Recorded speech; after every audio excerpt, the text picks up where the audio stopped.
want to introduce you to Fox Hollow. I'm Gail Martin and Morgan Brice, and Fox Hollow is the town for the Fox Hollow Zodiac series. It'll be the main town for a couple other series after that. And it's the setting for several short stories that I've done, like Romp and Nutty for You, as well as two other novellas in shared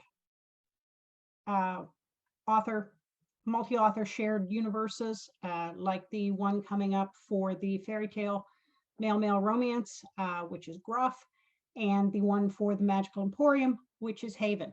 But I want to actually show you around one of my very favorite places, which is the Adirondacks. Now, the Adirondacks is a park in a state and national forest in New York, north of Albany. So we're really getting up here. Let me just close you in here. We're really close to the international line with Canada. Right up here above Ogdensburg, you can see that's the Canadian border. So we're getting really up there.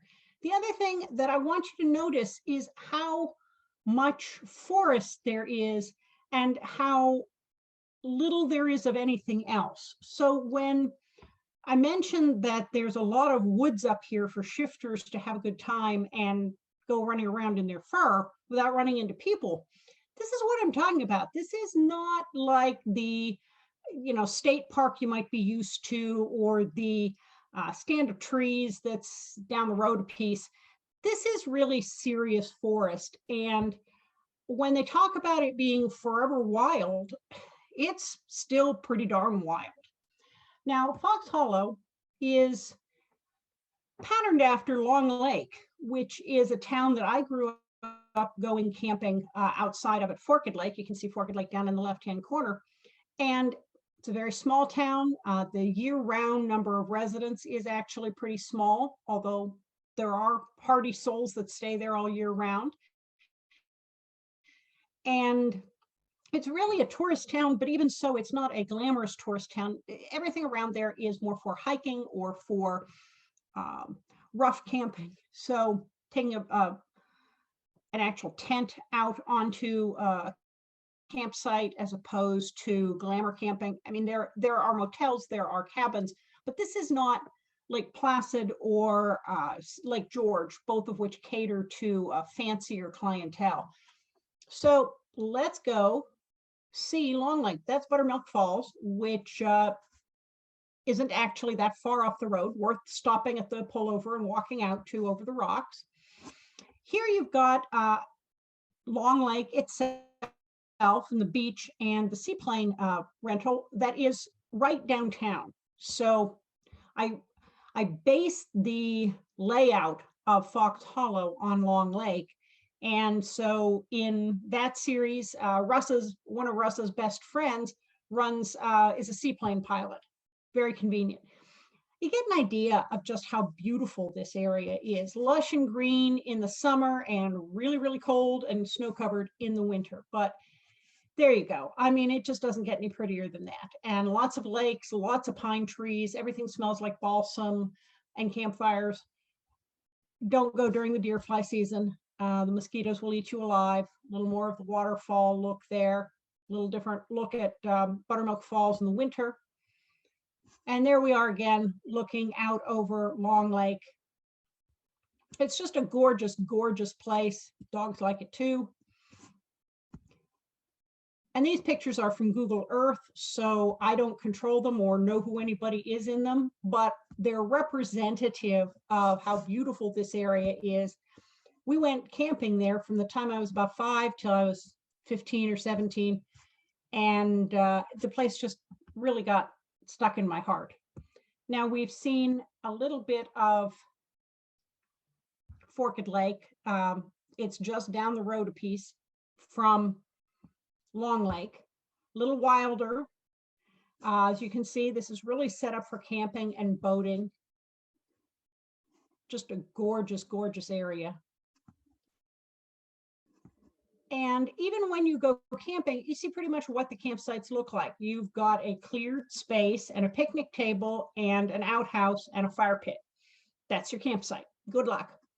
What you do with it is up to you, but we really advise you to hang your food out of the trees because there are bears. This is a wild forest. There are a lot of wild creatures.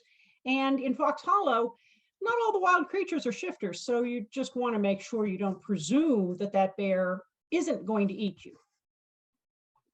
And you can see the canoe rental and the ranger station. So you can rent boats, you can rent canoes, you can rent, they have a handful, Forked Lake has a handful of rough RV parking spots.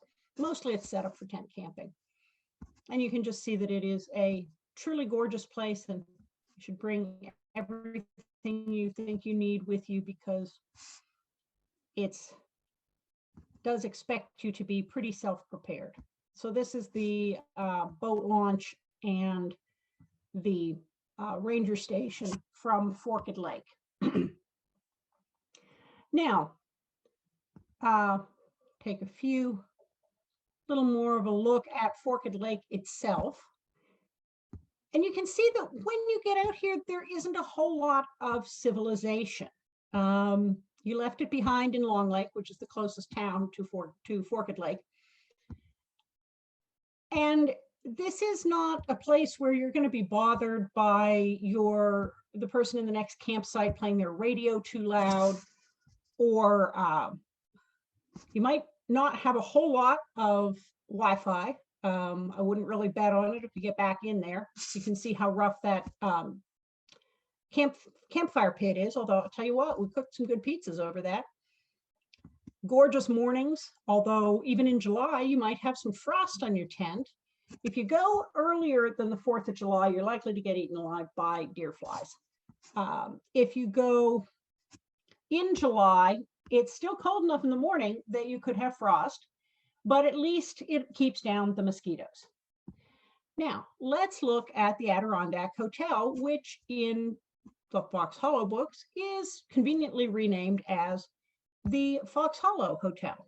So here you have it from the outside. It's a Victorian era hotel. It is not super fancy swanky like the Sagamore or some of the other great camps that were at one point the family little cabin of very wealthy industrialists, the Rubber Baron era of the Gilded Age. This was always built as a hotel for people who wanted to come up and get the clean air in the Adirondacks and who wanted a taste of nature and wanted to go hiking and camping. So it is very nice. It is very Victorian. It's been beautifully maintained, but it is not a super luxury location like some of the others. You can see it keeps its Victorian charm. The food, by the way, is very good. It is directly across the street from the lake and the seaplane rental. And it has a gift shop with a moose, a lot of local crafts. Here again, you're looking from the porch out onto the lake. But it has a dining room. It's the swankiest place in Long Lake for anything like weddings or reunions or any kind of a fancy event, but it also has a bar and grill, and it has a little more of a snack bar. In the winter, Long Lake sees its share of snowmobilers when the conditions suit, and there's also a snowmobile rally that I think has its endpoint in Long Lake. Here you see inside the bar, and then there is also a bar and grill with outdoor seating that does really good food. So they really try to be there for everybody. And here you get a view of the beach and the hotel, a little bit of how it sits. And there you have it in the winter. One thing about folks in these small towns, they know how to make their own fun. They know how to entertain themselves. They know how to have a good time. As I said, I don't control the pictures. I'm just walking you through some of them. Now, one of the things that all my newcomers to Fox Hollow notice is that while it's not a big town, it does have all of the necessities so that you don't have to make a lot of frequent trips to somewhere bigger, like Lake George or Old Forge or Lake Placid, to get basic supplies. You may not be able to get a huge variety in what you're looking for, but you can cover the essentials. And one of those essentials is Haas's Country Corner. Now, this has been renamed in Fox Hollow. Let me back out here a little bit just to give you an idea of where we are. Of course, the public library, you know, that's in Fox Hollow. That's where Liam takes care of everything. Adirondack Hotel is over here, and we're looking at Haas's Country Corner. Long Lake proper, the main town, is this little bend in the road.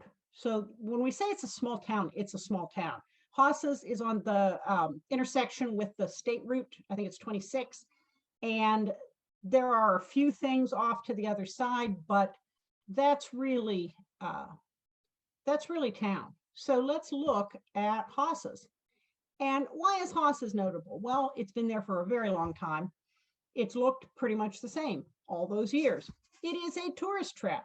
It is also anything that you could possibly want. You want Christmas ornaments, you want goat milk lotion, you want tea towels, you want sweatshirts, you want books, you want soap, you want food. They have it. A little bit of everything, a lot of everything, and a lot of charm, and some taxidermied animals, as one does. Hopefully no relatives of any of the shifters.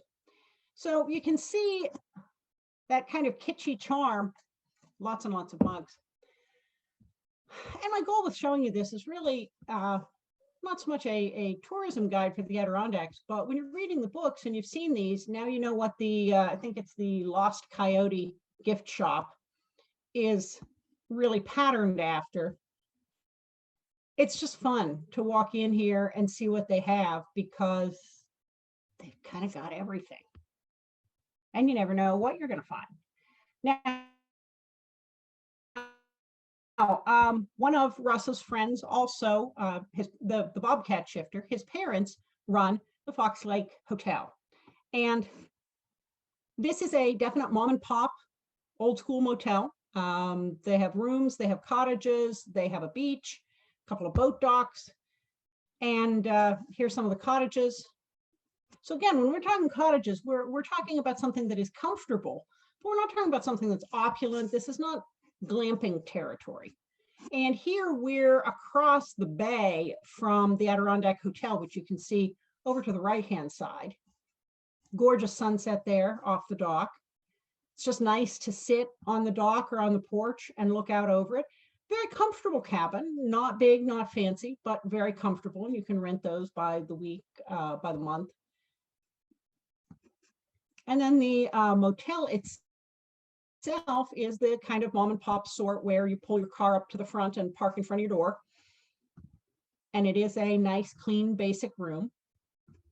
Getting a little of the flora and fauna here in the views and the bottom of a duck. And of course, cottages, where if you're planning to stay a little longer, you might want to have a bit more elbow room. Shamrock Motel and Cottages in Gruff, you're going to run into the Lucky Clover campsite, based loosely on the Shamrock Motel. This has been around forever. And it has lakefront, so you can sit on the dock, you can launch your boat from the dock, you can, don't know whether they let you fish from there, but there are an awful lot of places that you can. You have to be kind of brave to lay out on the beach in the Adirondacks because it never gets really warm. But if you're a hardy soul, then that should work for you. Here you see the same kind of mom and pop classic motel, pull the car up to the front door, and nice adequate room. In fact, you can get a stove, wood stove. Here you see where the lakes actually do freeze over. So you've got everything from ice skating to ice fishing, and gorgeous, gorgeous view while you're there. So now imagine that you're a shifter and you've stayed too long in cities where you couldn't shift and let your inner animal out. And now you come to Fox Hollow, where it is shifter friendly and you have plenty of room to roam, whether you're a predator or an herbivore. You've got the seaplanes. Now the seaplanes are not just for entertainment, although you can get a seaplane tour to just take you up and around and show you the aerial view, which is gorgeous. But they also work as a water taxi because there is a whole lot of wilderness here, and the roads don't just cut over every 2 blocks. So sometimes getting from one place to another means going the long way by car, or if you're really in a hurry, you can take a seaplane, a water taxi. But here you also get an idea. You're not talking big aircraft here. You're really talking something that might seat 4 people. And here we have them again out in front of the Adirondack Hotel. Aerial view of the town. And more of those gorgeous, gorgeous mountain views. So everything up here is pretty much a family-run business. Often it's been in the family for generations. You can see a fire tower up there on the hilltop. People know each other. They've known each other for generations. This is not the kind of place where you have a whole lot of people moving in and out. If you move up there, I hope you know what you're getting into, because it is not for the faint of heart, although it's gorgeous. And I think that once you're up there, if you like it, you stay. Let's take a look now at Blue Mountain Lake, because that gets mentioned in Huntsman, and it also gets mentioned in Gruff, which is the story I'm working on right now. And Blue Mountain Lake has the Adirondack Motel, and that is worth the drive in and of itself. So here we have a view from the overlook at the museum. And again, that sense of wilderness. The Adirondack Museum is a must-see if you're in the area. It traces the history of the area from before white settlers came to the first people, the first trappers and hunters who explored the area after the Native Americans were there, and then talks about the building of the towns and the railroads and the popularity in the 1800s, when a lot of people came up to the Adirondacks to get away from the bad air in the cities, or to take the cure for tuberculosis with the clean mountain air. And then talks about where they are now and how they're sustaining themselves. And of course, it's got a colorful past. You've got some people who were truly interesting adventurers to come up way into the wilderness at that time. And then some people who brought all their civilization with them because they could build their own rail line. And they essentially built a private hotel for a cabin. And you had folks like the Rockefellers and the Vanderbilts and the Whitneys and the Carnegies all had what they considered cabins up there, what we'd consider private motels. And here we go a little bit more inside the museum. This is an iconic view. In fact, in Huntsman, it is something that Russ remembers in a very emotional memory, because it's just where people stop and look and talk and maybe propose to each other. It commemorates the railways, the use of boats, the stagecoaches. It's got the working trains. It's also got a rebuilt cabin. Now here we're inside a posh railway car, Pullman car, for somebody who had a lot of money, who wanted to take a nice train car up into vacationing in the wilderness. And you can see some of the history of transportation there, as well as what some of the more rustic buildings looked like. And when we talk about rustic chic in the books, or we talk about the Adirondack style, this is what we're talking about: the use of stone, the exposed wood, the birch furniture that they've really kind of raised to a high art. And you can consider it kitschy, or you can consider it just representative. There you have a wood-sided station wagon. And this is what I mean when I talk about birch furniture and taking it to a high art. You know, they did with what they had, and they had a lot of birch. And so you had craftspeople who went to town and created a very unique style of furnishings. So when that gets mentioned in the books, that's what we're talking about. It's not something you really see places other than the Adirondacks. Now, nature itself is the real draw here. As you can see, there's a whole lot of nature there and not a whole lot of anything else. And Ausable Chasm is a natural feature that is, well, as you can see, kind of stunning. Yes, it's a chasm. It is a big hole in the ground, and it's got waterfalls and bridges, and you can hike down along its edges. And that's pretty much what it is. You know, this is not a place for people who can't amuse themselves. It really is someplace that if you're into hiking and camping and winter sports and outdoor stuff, you're going to be very, very happy. And if you're not, you're probably not going to stay real long.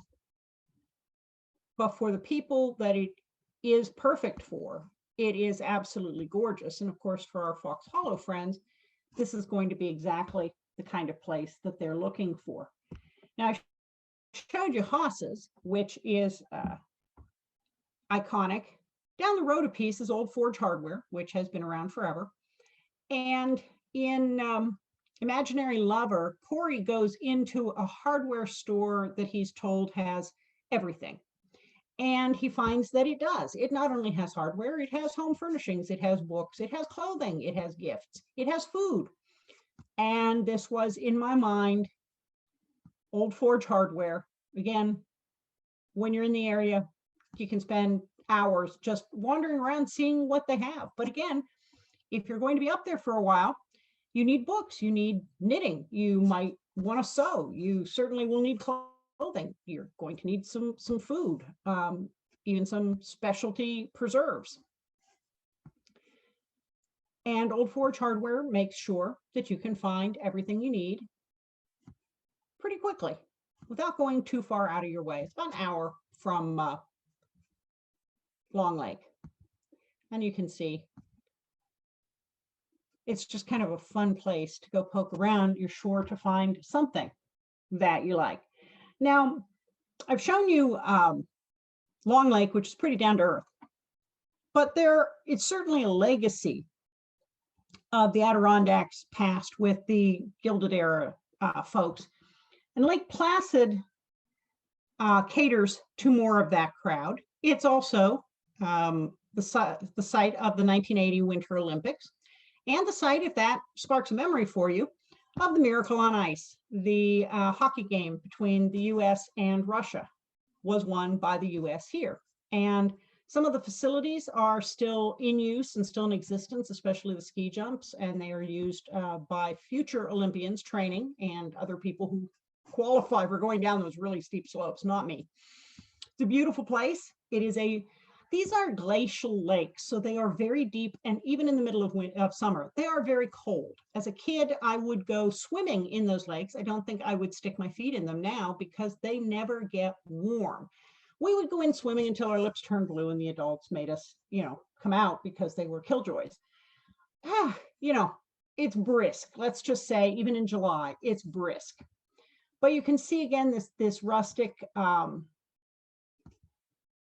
are the ski jumps and the lake and the home to the Miracle on Ice.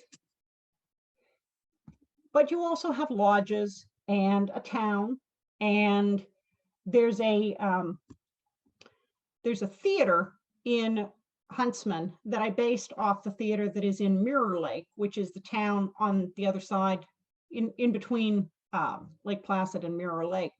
And it really is a early 1900s theater that still has all this paper mache, almost like theater background, theater setting for a play. rocks and trees. Why you need fake rocks and trees when you've got the real stuff right outside the door, I don't know, but it's really a one of a kind sort of place, and that shows up in Huntsman. And here we have pictures from the town and more of the lake. And it is very, very deep. There was a long unsolved murder, and they figured that she fell in the lake, but nobody ever found the body. And then I think about 75 or 80 years later, they actually did find her body on a ledge where it hadn't fallen into the deepest part of the lake, and it was indeed murder because she had an anchor around her neck. But that solved a very old unsolved crime. Now, Mirror Lake Inn gives you an idea here of some of the charm. We stayed here. I absolutely loved it. No, that's not our room. We didn't get to swim in the pool when we went. But you can see, again, Victorian era. Their son is a gold medalist in skiing, gold medal Olympian. And they had his skis and his medals up behind the front desk. You can see all the wood, very Victorian. Those chairs are incredibly comfortable. And this is the upscale Victorian Adirondacks experience. By the way, the food is fantastic. Their waffles are amazing, and they do a homemade compote fruit every morning, different fruit, just kind of amazing. I'd go back in a heartbeat. There you have it without the snow. But very genteel, really lovely accommodation. So you can have it rough, you can have it very luxurious. And yes, they have packages for visitors all year long if you are brave. The Sagamore is a couple hours away in Lake George. And Lake George shows up in Imaginary Lover as a setting. The Sagamore is on property that was originally the family camp of, not sure which of the railroad barons, but it is now a gorgeous and world famous hotel, as well as having condos and other units there. I've never stayed there. There you can see the hotel itself, again, beautiful Victorian era. Lots of comfort, gorgeous views. And you can see we've gotten a lot more upscale from those cabins at Long Lake. There you have the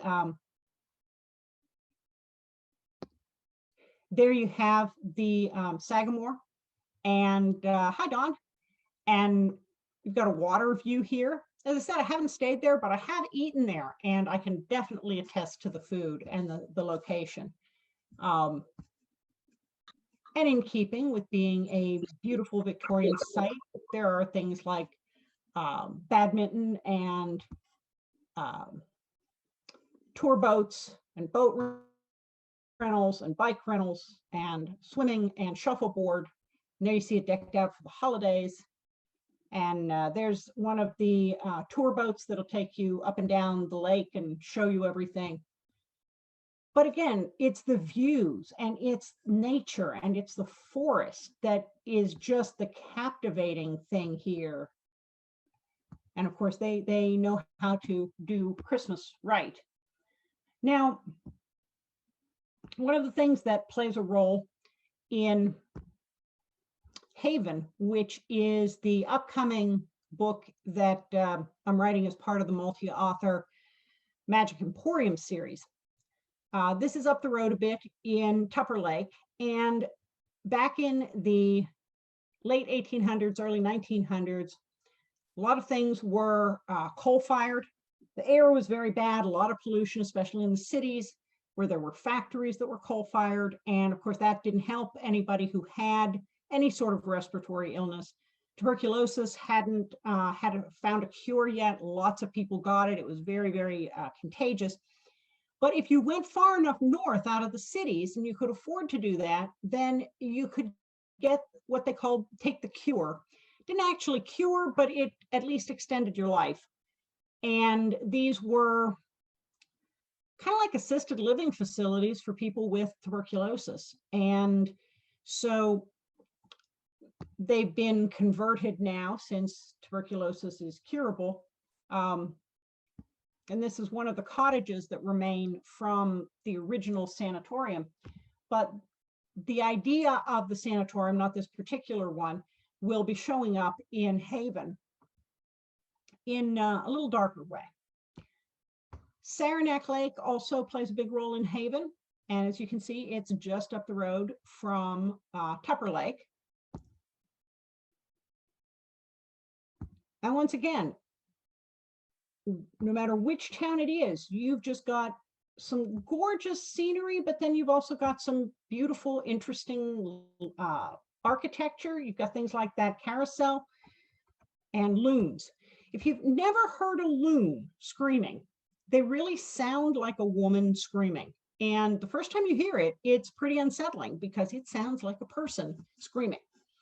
And then somebody tells you what it is and you go, okay, I'll just pretend I didn't think that. Of course, there is skiing, and not only downhill skiing, but cross country, which is a little more my speed. Here we see some of the territory in the fall.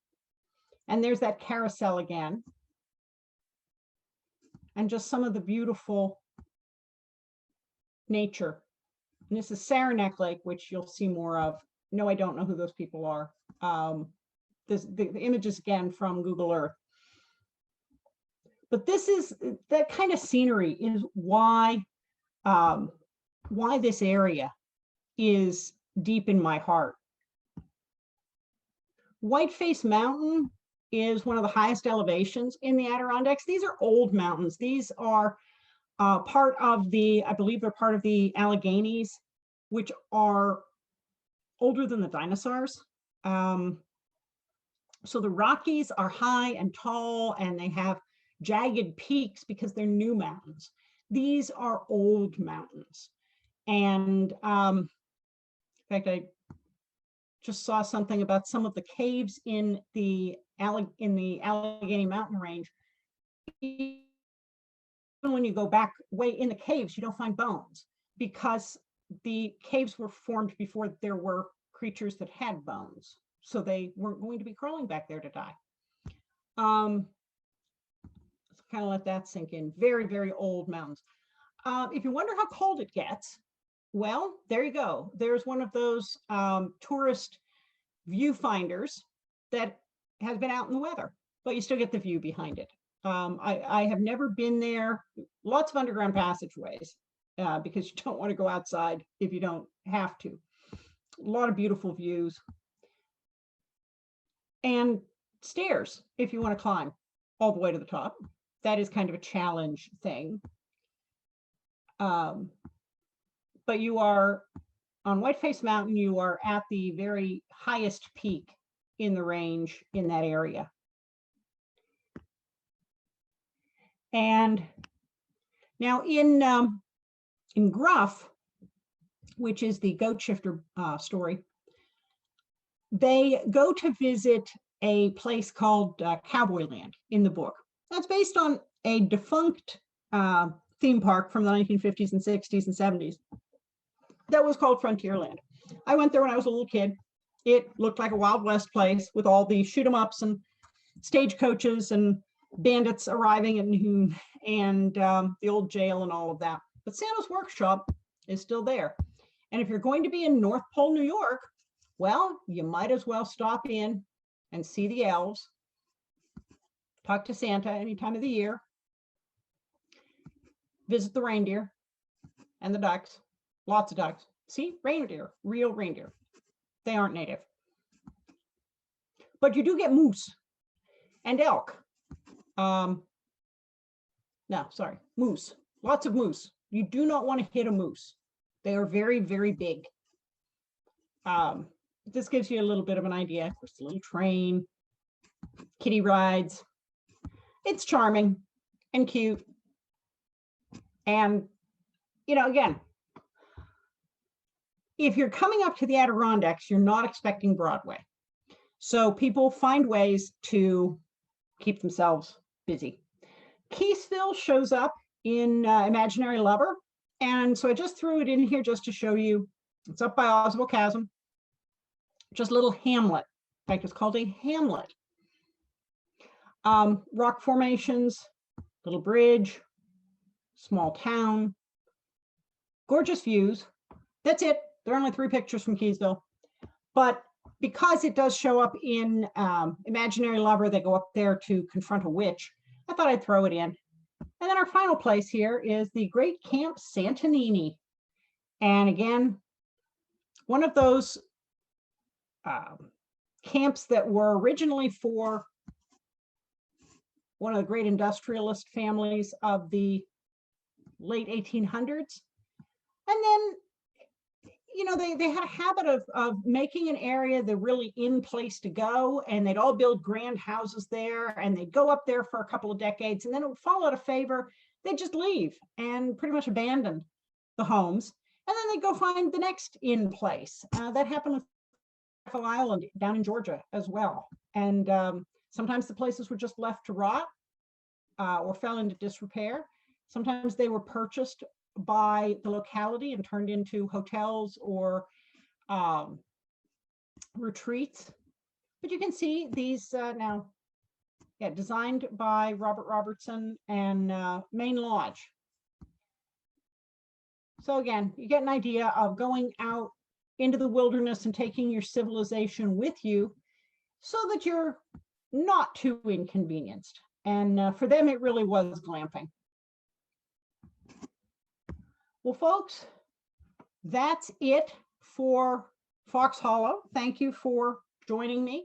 And this has been recorded. So if you weren't able to join us live, you can still watch, and I hope you do. And I hope that by seeing some of the landscape and the territory, when you read the Fox Hollow books or the books that are set in Fox Hollow, even if they're not in the actual series, you have a little better idea of what the area looks like that is someplace very dear to the characters and definitely very dear to me. So folks, that's it for today. Thank you very much for being here.